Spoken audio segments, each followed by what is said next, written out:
Қысқа қайырып, күшті айтылған ойлар өмірді жақсартуға көп септігін тигізеді. Терең ойлар өзін ештеңемен суырып ала алмайтындай етіп, ақылға сіңірілген мықшеге. Сөз ғасырдың, ал ой ғасырлардың еншісі. Даналықты оқып үйрену біздің мейірімізді биіктетіп, күшті де кең пейіл ете түседі. Жақсы ойлар басқаларды да жақсы ойлар ойлауға еріксіз мәжбүр етеді.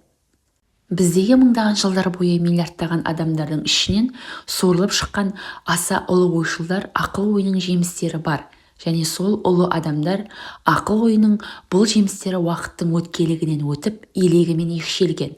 Орташаларының бәрі қалып кілең бір тума, терең мағыналы, қажеттілері ғана сақталған.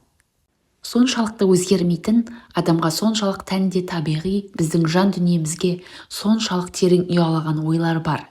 Өйткені ол ойлар қай ел, қай заман адамдарына болса да бірдей түсінікті және етене жақын. Қысқа бейнелі, сөз тізбегі қалай түсіндің, солай есте қалып қояды. Ұранға айналады. Көп сөзден тұратын пайымдаулар ешқашанда олай болмайды. Барша жұрт қабылдап айтып жүретін қып-қысқа нақыл сөздер мен мақалдар болады. Егер барлық адамға ақиқат болып көрінбесе, ондай нақыл сөздер ғасырдан ғасырға жетпес еді. Ұлы ойларға уақыт ештеңе де істей алмайды. Олар қазір де көптеген ғасырлар бұрын авторларының ақылында тұңғыш рет туған сонау бір кездегідей жап-жаңа. Қуаты мол, тапқырлыққа толы тамаша нақылдар ешқашан ұмытылмайды. Олар ғасырлар бойы есте сақталып, ұрпақтан ұрпаққа жетіп отырады. Адамдарда баяғыдан келе жатқан кемеңгерлік тамаша нақыл сөздер бар. Біз солардан үйренуіміз керек. Үзінділер, терме сөз тізбектері оттық шыны тәрізді.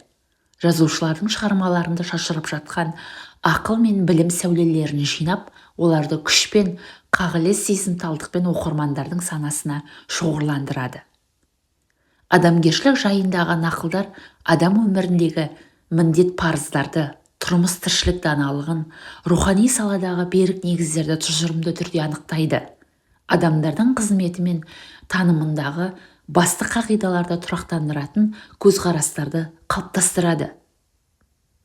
Құстың қапелімде жерге түсіп алған жалғыз дәнінен кейде уақыт өте келе тұтас бір орман, жаңа бір туынды өсіп шығады.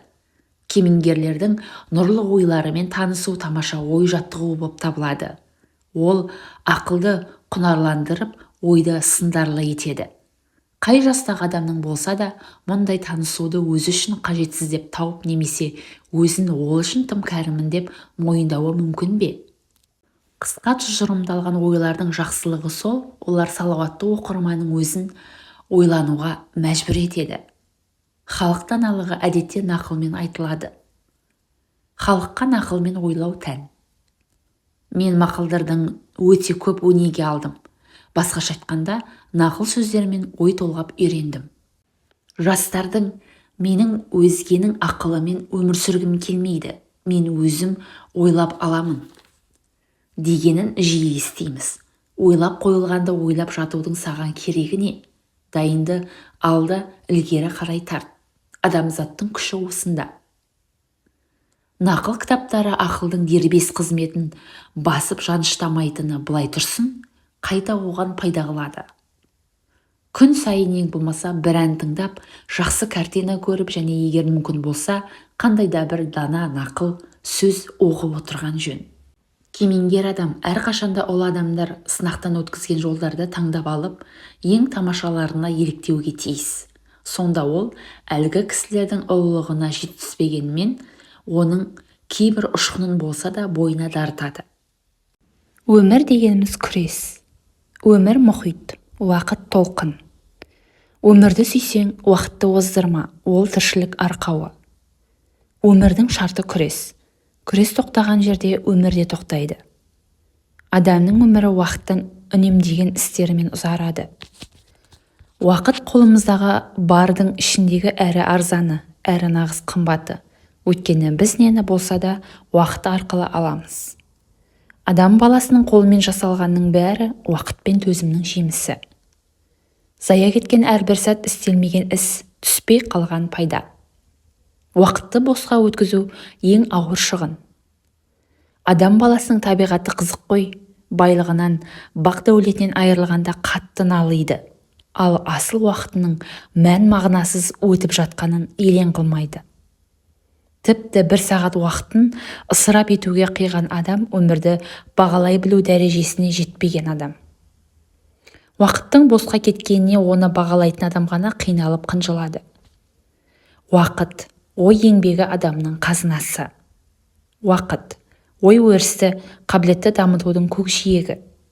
Уақыт ақыл парасатымызды жан-жақты жетілдіріп, кемелдендіруге, білімдер алуға берілген баға жетпес сыйлық.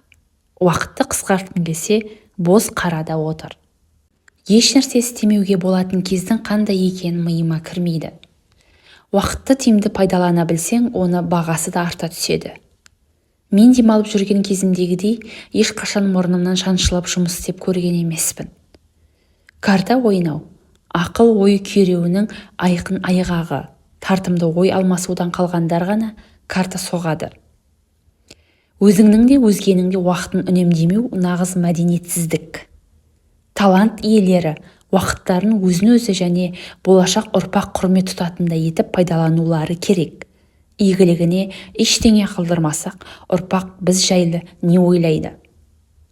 Уақыт бәрін алып кетеді. Жылдар тізбегі адамның есімінде, сыртқы пішінінде, мінез-құлқы мен тағдырында өзгертеді. Сен де бір кірпіш дүниеге кетігін тапты бар қалан. Өмірдің алды ыстық, арты суық. Алды ойын, артқы жағы мұңға жуық. Өмірдің мәнін біле алмағандардың өз обалы өзіне. Дүние үлкен көл, заман соққан жел. Алдыңғы толқын ағалар, артқы толқын інілер. Кезекпенен өлінер, баяғыдай көрінер. Төзім тамаша қасиет, бірақ ұзақ төзуге уақыт жоқ. Бұл жер дегеніңіз ұзақ керуен жолы, ал біздер адамдар жолаушыларымыз. Өмір күрес, бақыт күресте.